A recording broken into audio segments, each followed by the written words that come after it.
Round 8 of the Women's National Basketball League, and the ABC cameras were at the Melbourne Boomers to see them play host to the West Coast Waves. West Coast backing up after playing Dandenong less than 24 hours earlier, but they gave Melbourne all they could handle. The Boomers started well, but what a thrilling finish, Laurie. Oh, well, you know, if you look back to that first quarter where Melbourne really had the ascendancy and it looked like West Coast, you could tell that they had played a big game the night before. It was really all about Melbourne, their ball movement, their outside shooting.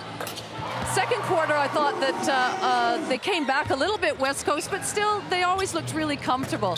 That third quarter, a bit of a grind, and then we know what happened at the end was just unbelievable. Well, Rebecca Cole, very important contributor for the Melbourne Boomers. She finished with 23 points in the game to lead her team. But there were plenty of heroes.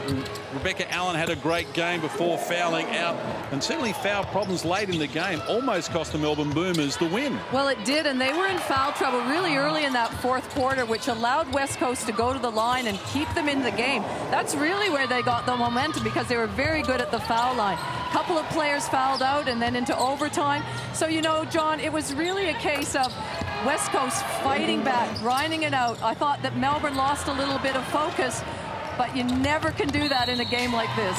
Well, Melbourne led by double figures in the first quarter. They still were up by 16 after 1 minute of the final term. But West Coast just hung around, as you said during the call, and stayed right in it, and then started to make some inroads, courtesy of the free throws, as well as a great cameo there from Ebony Antonio, who had 8 points in the final quarter. And then it was left to Lindsay Moore to send it into OT. And that was her first shot of the game that she had made in that. And you know what? In the overtime, the shooting was great from both. Laurie Kane came alive, made some crucial shots. I thought the rebounding by both teams were crucial, and it was just the most entertaining finish. We almost thought we were going to go into double overtime. Well, Laurie Kane hit 3 triples in the overtime period. She had 4 points for the game, but then added another 9 in OT.